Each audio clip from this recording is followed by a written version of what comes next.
Car racing కేసులో ED దూకుడు పెంచింది. ఇవాల్టి నుంచి ఈడీ దర్యాప్తు చేయనుంది. ఇవాళ హెచ్ఎండిఏ మాజీ చీఫ్ బిఎల్ఎన్ రెడ్డిని విచారించనుంది. ఉదయం 10:30కు హైదరాబాద్లోని బషీర్బాగ్లో ఉన్న ఈడీ కార్యాలయంలో ఆయన విచారణకి హాజరు కానున్నారు. రేపు అరవింద్ కుమార్ ఈడీ విచారణకి హాజరయ్యే అవకాశం ఉంది. నిబంధనలకు విరుద్ధంగా విదేశీ సంస్థకు నిధులు చెల్లించారని ఆరోపణలపై ప్రశ్నించనుంది ఈడీ. ఎఫ్ఈఓకి పౌండ్లలో చేసిన చెల్లింపులపై కూడా అధికారులు ఆరా తీయనున్నారు. ఎవరి ఆదేశాలతో నిధులు చెల్లించారు, ఇందుకు సంబంధించిన పత్రాలు, హెచ్ఎండిఏ రికార్డులపై ఈడీ అధికారులు ప్రశ్నించే అవకాశం ఉంది. అదేవిధంగా రేపటి విచారణలో అనుమతుల వ్యవహారాలు, అప్పటి మంత్రి కేటీఆర్ నుంచి వచ్చిన ఆదేశాలతో పాటు నిబంధనలకు విరుద్ధంగా ఎందుకు వ్యవహరించాల్సి వచ్చిందన్న కోణంలో ఐఏఎస్ అధికారి అరవింద్ కుమార్ ని ప్రశ్నించనున్నట్టు తెలిసింది. వాళ్ళిచ్చే స్టేట్మెంట్ ఆధారంగా కేటీఆర్ ని కూడా ఈడీ అధికారులు విచారించే అవకాశం ఉంది.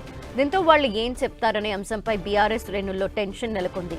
ఇక ఈ నెల 7న ఈడీ ముందు కేటీఆర్ హాజరుపై సస్పెన్స్ కొనసాగుతోంది. ఇప్పటికే కేటీఆర్ కి ఈడీ నోటీసెస్ జారీ చేసింది. ఈడీ సమన్లపై కేటీఆర్ న్యాయ నిపుణులతో చర్చిస్తున్నారు. ఈ నెల 7న ఈడీ విచారణకు హాజరు కావాలా వద్దా అనే అంశంపై న్యాయ నిపుణుల సూచన ప్రకారం నడుచుకుంటానని, ఈ అంశంలో తమ లాయర్లదే తుది నిర్ణయమని మీడియా చిట్చాట్లో కేటీఆర్ తెలిపారు.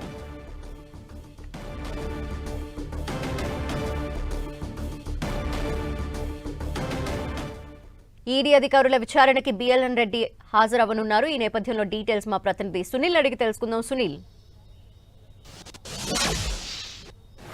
తెలంగాణ రాష్ట్రంలో తీవ్ర రాజకీయ దుమారం రేపుతున్నటువంటి ఫార్ములా ఈ కార్ రేస్ కేసులో ఈరోజు ఈడీ విచారణ దర్యాప్తు ప్రారంభం కావడం జరిగింది. ప్రధానంగా ఇప్పటికే ఈ కేసులో మాజీ మంత్రి బీఆర్ఎస్ వర్కింగ్ ప్రెసిడెంట్ కేటీఆర్ తో పాటు అదేవిధంగా అప్పటిలో పనిచేసినటువంటి ప్రిన్సిపల్ సెక్రటరీ హెచ్ఎండిఏ సంబంధించినటువంటి అరవింద్ కుమార్ కి, అదేవిధంగా హెచ్ఎండిఏ మాజీ చీఫ్ ఇంజనీర్ గా ఉన్నటువంటి బిఎల్ఎన్ రెడ్డి, ఈ ముగ్గురు కూడా ప్రస్తుతం అయితే ఈడీ అధికారులు నోటీసులు జారీ చేశారు. గతంలోనే వీరి ముగ్గురుపై కూడా ఏసీబీ అధికారులు కేసు నమోదు చేసుకోవడం జరిగింది.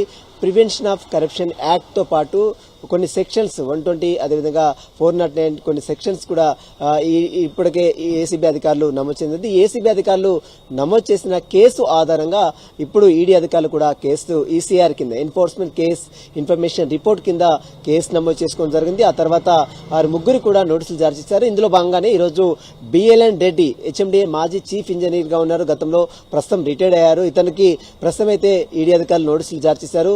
ఈడీ విచారణలో FEMA act, foreign exchange management act నిబంధనలు ఉల్లంఘించారనేది ప్రధాన అభియోగము.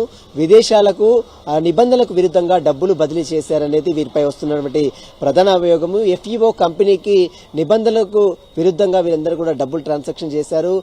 అటు మరోవైపు ఆర్బీఐ అప్రూవల్ లేకుండా, మరోవైపు ఫైనాన్స్ సెక్రటరీ అప్రూవల్ లేకుండా, క్యాబినెట్ ఆమోదం లేకుండా వీరందరూ కూడా నిబంధనలు తుంగలు దొక్కి డబ్బులు బదిలీ చేశారనేది కేటీఆర్ తో పాటు అరవింద్ కుమార్, మరోవైపు బిఎల్ఎన్ రెడ్డి, ఈ ముగ్గురుపై వస్తున్న ప్రధాన అభియోగం. ఈ రోజు ప్రస్తుతం అయితే ఈడీ విచారణలో మొదటి రోజుల్లో భాగంగానే ఈరోజు బిఎల్ఎన్ రెడ్డి హెచ్ఎండిఏ మాజీ చీఫ్ ఇంజనీర్ గా ఉన్నారు. ఇతని దగ్గర నుంచి స్టేట్మెంట్ నమోదు చేసుకుంటారు. ఫారెన్ ఎక్స్చేంజ్ మేనేజ్మెంట్ యాక్ట్ నిబంధనలు ఉల్లంఘన ఏ విధంగా చేశారు, ఎవరు చెప్తే డబ్బులు బదిలీ చేశారు, ఏ అకౌంట్ల నుంచి డబ్బులు బదిలీ అయ్యాయి, ఎవరు ఆదేశాలు జారీ చేశారు, వీటన్నిటికీ అంశాలకు సంబంధించి దానిపై బిఎల్ఎన్ రెడ్డిని సుదీర్ఘంగా ఈడీ అధికారులు విచారించే అవకాశం ఉంది.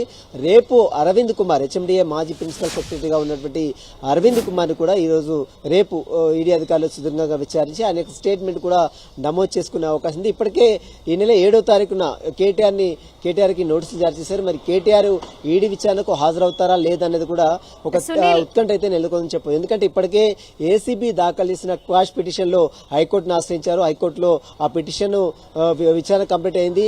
అరెస్ట్ అంటే తీర్పు ప్రకటించేంత వరకు కేటీఆర్ ని అరెస్ట్ చేయొద్దంటే ఇప్పటికే హైకోర్టు ఆదేశాలు జారీ చేసింది. కాబట్టి మరి ఇప్పుడు ఈడీ విచారణకు వస్తాడా రాడా, మరి మళ్ళీ న్యాయస్థానం ఏమైనా ఆశ్రయిస్తాడనేది కూడా తన లీగల్ టీమ్ తో కేటీఆర్ భేటీ అయి సుదీర్ఘంగా మంత్రాలు జరిపినట్లు కూడా సమాచారం తెలుస్తుంది. మరి లీగల్ టీం ఏ విధంగా నడుచుకోమంటే తాను ఆ విధంగా నడుచుకుంటున్నట్లు కూడా ఇప్పుడు చెప్పారు. Dhanalakshmi. Okay, thank you Sunil.